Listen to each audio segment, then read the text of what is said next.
We need to write the numbers below in order from smallest to largest. So in our first group, we have 595, 9,595, 9,559, 5,595, and 5,955. So remember, when we're comparing numbers, we start by comparing the larger place values first, which here is our thousands. So if we highlight our thousands digits, we can see that this first number, because it's only a 3-digit number, doesn't have a thousands digit. So really, we can imagine a 0 in the thousands. So we know that this number with only 3 digits must be our smallest number. When we're comparing whole numbers, if a number has fewer digits, it will always be smaller than a number with more digits, and that's because we can imagine zeros in the larger place values.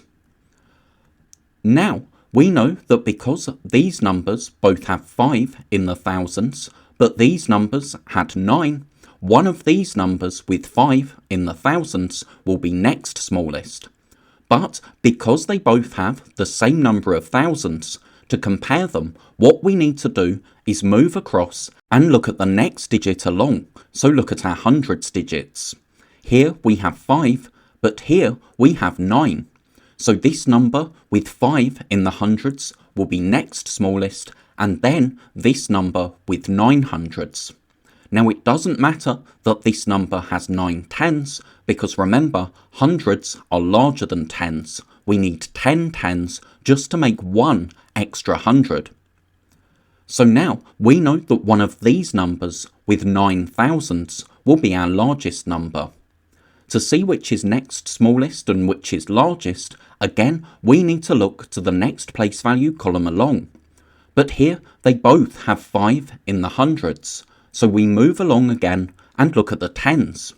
Here we have 9 tens, but here we only have 5, so this number is next smallest, and then this number with 9 tens is our largest number.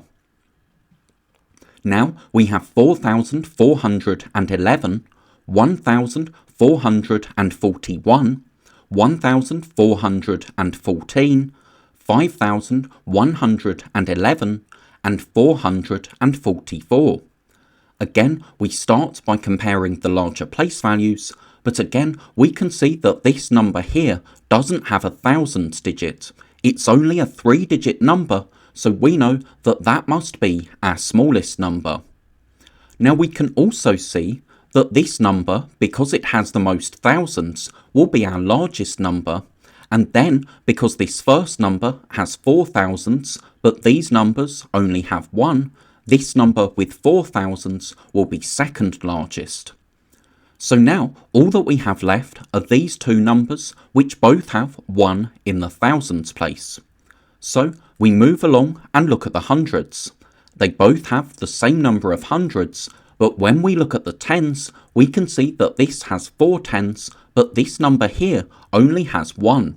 So this is our next smallest, and then we have this number here. Now, to help us understand what we're doing when we compare numbers, let's look at the representations for the numbers that we've compared.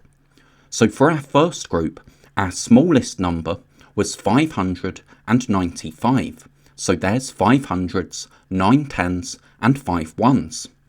Our next smallest was 5,595. Then we had 5,955. Then 9,559, and then our largest number was 9,595.